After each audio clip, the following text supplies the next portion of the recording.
This guy was on his way home when he encountered a girl. He was surprised by the strange expression on her face. A red eye appeared on her face, and then she turned her back with a terrifying smile. Recently, a series of strange murders have occurred across various regions of South Korea, with the victims' bodies discovered completely drained of blood, looking like dried corpses. These victims vary in identity and age, seemingly having no connection to each other. Even more bizarre, before their deaths, the victims appeared to have been possessed by an evil spirit. Despite the police putting in all their efforts to investigate, they have no leads. The number of deaths keeps increasing, and the cases are becoming more and more mysterious and confusing. The story begins a week ago, on Mount Buk in Gwangju, where there is a temple. An old monk in the temple told his disciples an ancient legend. It is said that 2,500 years ago, a monster opened a gateway between the human world and hell, bringing immense suffering to humanity. The Buddha appeared and uprooted the source of the monster's power, which was a red eye and a black eye. However, not long after, the two eyes broke free from the Buddha's grasp. The black eye was quickly recaptured by the Buddha and locked in a sacred stone casket. Meanwhile, the red eye escaped the Buddha and possessed 7 different people over 7 days, using them as stepping stones to escape. On the 8th day, the red eye was finally caught by the Buddha and sealed in another sacred stone casket. The Buddha sealed both eyes and buried them deep in the endless desert to the west and in the treacherous cliffs to the east, so that the red and black eyes would never meet. Because if they did, the monster's power would be revived, and humanity would face an apocalyptic disaster. But the red eye was destined to be freed after 1,000 years. 1 month ago, a professor discovered the sacred stone casket containing the red eye in the desert border between India and Pakistan. The professor immediately announced his discovery to the academic world. However, the academic community dismissed the sacred stone casket as a fake. Faced with skepticism and mockery from the scholars, the professor, disregarding all consequences, even at the cost of humanity's survival, freed the red eye. When the red eye was freed, the old monk in the temple on Mount Buk seemed to sense something. Once the red eye escaped, just like 1,000 years ago, it would possess 7 people over 7 days. If by the 8th day the red eye finds the black eye, humanity's tragedy would repeat. The only way to prevent the disaster was to stop the red eye and black eye from meeting. The only way to prevent the catastrophe was to kill the 7 people the red eye was about to possess. If even one of them was not possessed, the red eye could not find the black eye. The old monk in the temple was sent by the Buddha to the east to guard the black eye. The sacred stone casket containing the black eye was located right in his temple. Therefore, stopping the red eye and black eye from meeting was his mission. But the old monk knew he didn't have much time left to live, so he entrusted this task to his disciple, Master Jinsu. He told his disciple Quinn the story and asked him to take the black eye to find Master Jinsu. Let him know that the red eye has been released from its seal. After telling everything, the old monk passed away. Quinn packed his belongings, took the black eye, and set off to find Master Jinsu. However, on the first day of his journey, the sacred stone casket containing the black eye was stolen at the train station. Despite this, Quinn continued his search for Jinsu. After many efforts, he finally met Master Jinsu. Meanwhile, many more murders took place in various locations. The victims were of different identities and ages, their bodies completely drained of blood, and the police were unable to find any clues. Quinn then told Jinsu everything, and together they set off on their journey. Jinsu knew that the red eye was searching for 7 people to possess. 4 of them had already died. They were possessed by the red eye and then killed. Jinsu did not know who the remaining people were, but he knew that the 7th person the red eye wanted to possess was the spirit medium girl. Just like the old monk in the temple, the spirit medium girl had also been tasked by the Buddha to guard the black eye. Therefore, Jinsu needed to find the spirit medium girl before the red eye and kill her to prevent the red eye from possessing her. The next day, Jinsu carried a string of prayer beads, an axe, and bought additional exorcism tools at the market. Then he and Quinn set off to find the spirit medium girl. Quinn, naive and unfamiliar with the city, was surprised when he first saw the streets. Jinsu took good care of him, buying new shoes when he saw Quinn's were worn out, and getting food and drinks when Quinn was hungry. However, for some reason, Jinsu always kept a stern face, never smiling, making Quinn feel both close to and distant from him at the same time. The spirit medium girl was not easy to find. Jinsu and Quinn searched all day without success. During this time, another person was possessed by the red eye and died tragically. By now, 5 people had died, leaving only one unknown person and the spirit medium girl who hadn't been possessed. Finally, guided by an old neighbor of the spirit medium girl, Jinsu and Quinn traveled to Daegu. In Daegu, Jinsu discovered that the locations of the dead victims formed a special shape on the map, resembling a flag. This could indicate the hiding place of the spirit medium girl. To quickly find her, Quinn and Jinsu split up. Eventually, Quinn located the spirit medium girl's home. The position of her house matched the flag shape on the map, and there were many flags planted in front of the house. The spirit medium girl was a beautiful young woman with fortune-telling abilities. When Quinn met her for the first time, he felt shy and left after only exchanging a few words. What he didn't know was that as soon as he turned his back, the young girl behind him transformed into a middle-aged woman. After finding the spirit medium girl, Wang So returned to meet Master Jinsu. However, on his way, he unexpectedly encountered a high school girl. Her hair was messy and her expression was strange, which made Quinn curious and follow her. To his shock, the girl's face suddenly cracked open, and a glowing red eye emerged from her cheek. Quinn panicked and ran away. Meanwhile, Master Jinsu was investigating the area around where the fifth body had been discovered when he encountered a military police officer. A police officer in charge of the serial murders immediately became suspicious of Jinsu and demanded to check his luggage. Jinsu tried to escape but was caught by the officer. The two struggled for a while, but Jinsu managed to escape. However, the map in his hand was taken by the officer. When Quinn reunited with Jinsu, he explained about the strange girl and the spirit medium girl's whereabouts. Jinsu realized that the high school girl was the sixth person the Red Eye had possessed. The Red Eye was getting closer to its goal, and Jinsu had to quickly find the spirit medium girl before the Red Eye reached her. However, Jinsu didn't want Quinn to witness the bloody scene, so he told him to go back to the North Mountain Temple. But Quinn overheard that Jinsu intended to kill the spirit medium girl, so he rushed to find her before Jinsu did. He warned the spirit medium girl about the danger and persuaded her to leave with him. At the same time, Jinsu arrived at the spirit medium girl's home and found a woman with a face full of talismans inside. Without hesitation, he grabbed an axe and attacked the woman. Just then, the military police officer appeared and intervened, leading to a confrontation between the two. In fact, the officer had discovered the connection between the locations of the victims, and based on that, he traced near the girl's residence. When he saw Jinsu, he immediately followed. While the two were grappling, the high school girl that Quinn saw during the day suddenly appeared and knocked the officer unconscious. Fortunately, the officer had been given a protective talisman beforehand, so he was not in danger. Upon seeing the girl, Jinsu immediately understood that she was the sixth person possessed by the Red Eye. He quickly wrote a blood talisman on the axe and chased after the girl. Just as he was about to strike her, Officer Wu happened to pass by. The girl, possessed by the Red Eye, pretended to be innocent and hid behind Wu. Wu, unaware that the girl behind him was a monster, aimed his gun at Jinsu to protect her. But suddenly, the girl jumped on Wu, and one of his eyes turned glowing red. At the same time, the girl transformed into a dried corpse. Wu became the seventh person to be possessed by the Red Eye. Jinsu was confused because he thought the seventh person should be the spirit medium girl, not Wu. But there was no time to think further. He advanced toward Wu with the axe. However, the Red Eye now had greater power, making it impossible for Jinsu to defeat it. If not for the prayer beads in his hand, Jinsu would have been killed by the Red Eye. Taking advantage of a moment when Wu was distracted, Jinsu quickly escaped.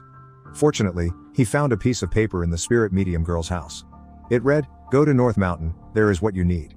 This was a note left by the spirit medium girl for the Red Eye. North Mountain was where Master Jinsu's temple was located and also where Quinn had trained. Jinsu immediately set off for North Mountain to put an end to everything. At the same time, Quinn was also bringing the spirit medium girl to North Mountain to avoid being hunted down by Jinsu. However, they were unaware that going to North Mountain was part of the Red Eye's plan. When Quinn brought the spirit medium girl to the shelter in North Mountain, Jinsu had already arrived. However, when Quinn turned around, the spirit medium girl had vanished. At the same time, Kim Ho received news that the high school girl had been killed, and the suspect was believed to be Officer Wu. This raised suspicions in Kim Ho's mind because he remembered that Officer Wu had previously discovered a major clue. All the victims had tried to commit suicide before attending a meditation session and had taken photos with the members of the meditation group. In the photo, besides the 5 deceased victims, there was also a runaway high school girl and the spirit medium girl. Kim Ho didn't believe that Officer Wu was a murderer. Since the high school girl had died, Kim Ho realized that the spirit medium girl was the only remaining clue. He sought her out and asked for the truth. It turned out that the girl Quinn had met in North Mountain was not the spirit medium girl, but a ghost named Erin. The actual spirit medium girl was the middle-aged woman Kim Ho was talking to. Erin had once been a child abused by her parents but was later adopted by a man, the same professor who had originally discovered the Red Eye seal. Erin's life improved thanks to her kind adoptive father, but that happiness didn't last. The professor was accused of falsifying his discovery and fell into madness. He tried to prove himself by releasing the Red Eye from its casket so that it could meet the Black Eye. When the monster was reborn, his honor would be restored. The professor needed a young girl as a sacrificial offering to become the spirit medium girl's maid and keep her from escaping. The sacrificial offering chosen by the professor was his adopted daughter, Erin. For the sake of her adoptive father, Erin accepted to commit suicide. She later became a ghost and served the spirit medium girl with the purpose of keeping her from fleeing. The spirit medium girl was supposed to be the 7th person to be possessed by the Red Eye. However, at that moment, Officer Wu came to ask the girl for a protective talisman. After 8 divinations, the spirit medium girl realized that Wu's fate was intertwined with hers. So, she decided to make him the sacrificial offering in place of herself. After explaining everything, the spirit medium girl told Kim-ho to go to North Mountain, where everything would come to an end. Meanwhile, at North Mountain, Quinn finally realized that Iran, the one who had been accompanying him, was actually a ghost. He also discovered that Iran had been the one who stole the sacred stone casket containing the black eye at the train station. However, before disappearing, Aaron left the sacred stone casket for Quinn. The situation became urgent as the red eye had now possessed the seventh person. If the sacred stone casket containing the black eye was broken, the apocalypse would occur. To prevent that, Master Jinsu hurriedly set up a spell to trap the red eye. He wrote a talisman in blood on Quinn's monk robe and instructed him not to remove it. Then, he set a trap in the forest behind the mountain and waited for the red eye to fall into it. Once everything was prepared, Quinn stood outside the circle waiting for Jinsu to recite the chant. At that moment, Officer Wu, who had been possessed by the red eye, appeared. Jinsu tightened the prayer beads in his hand and began to chant, but the red eye was not afraid. After the old monk passed away, Jinsu was supposed to inherit the task of guarding the black eye, but since leaving North Mountain, he was no longer the guardian. The person now holding that responsibility was Quinn. Only the guardian could break the seal. Jinsu realized that the ultimate target of the red eye was Quinn. At that moment, Aaron, who had been manipulated by the red eye, suddenly appeared beside Quinn. Since being chosen as the sacrificial offering for the spirit medium girl, Aaron had become a slave to the red eye. Following the red eye's orders, Aaron tried to remove Quinn's monk robe with a talisman. Jinsu shouted at Quinn to run. Quinn quickly grabbed the sacred stone casket and fled, with the red eye chasing him. When Quinn was nearly caught, Officer Kim-ho appeared. The red eye attempted to kill Kim-ho but discovered that Kim-ho had a protective talisman on him, which he had received before being possessed. Thanks to this, Wu consciousness suddenly awakened and warned everyone to run. However, the red eye regained control and threw Kim-ho aside, continuing to chase Quinn. Just as Quinn was about to be caught, Master Jinsu rushed over. Jinsu raised the blood-stained axe and struck Wu. However, at that moment, Officer Kim-ho regained consciousness and shot Jinsu, injuring him.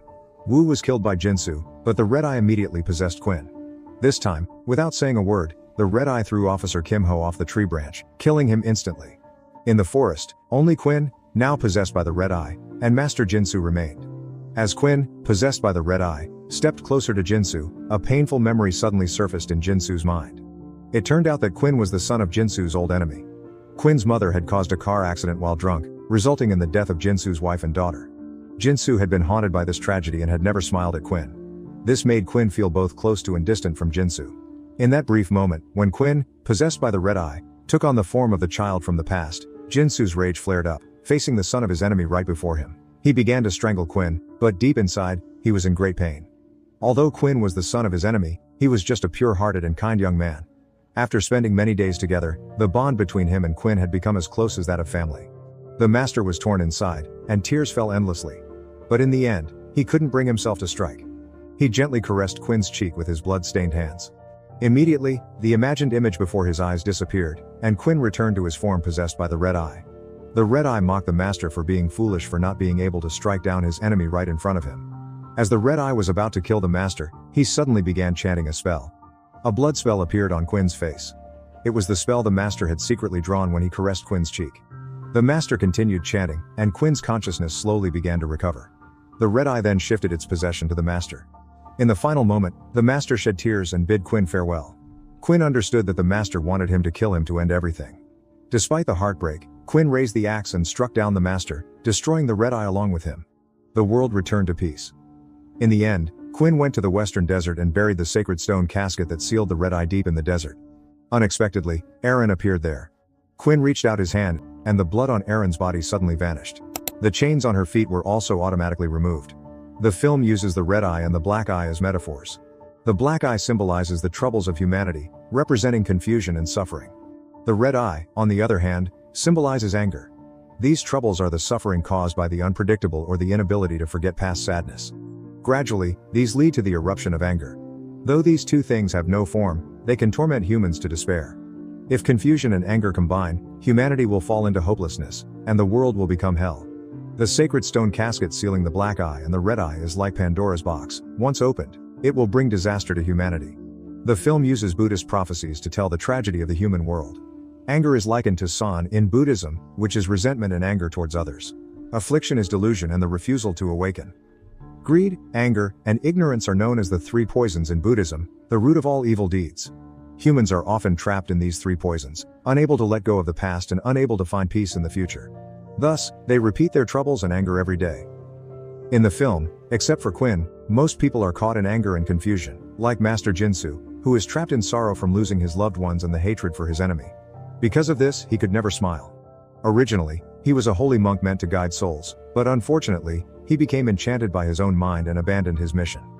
For example, the professor who unearthed the sacred stone casket containing the red eye was immersed in delusion, wanting to prove himself to the world.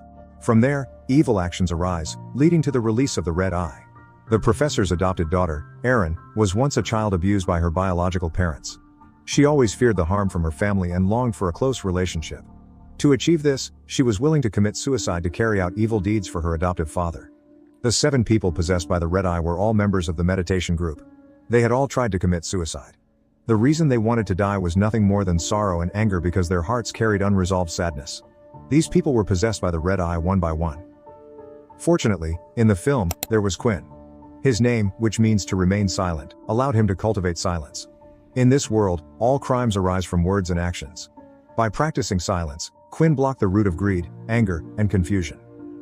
Fortunately, in the end, everyone in the film was liberated.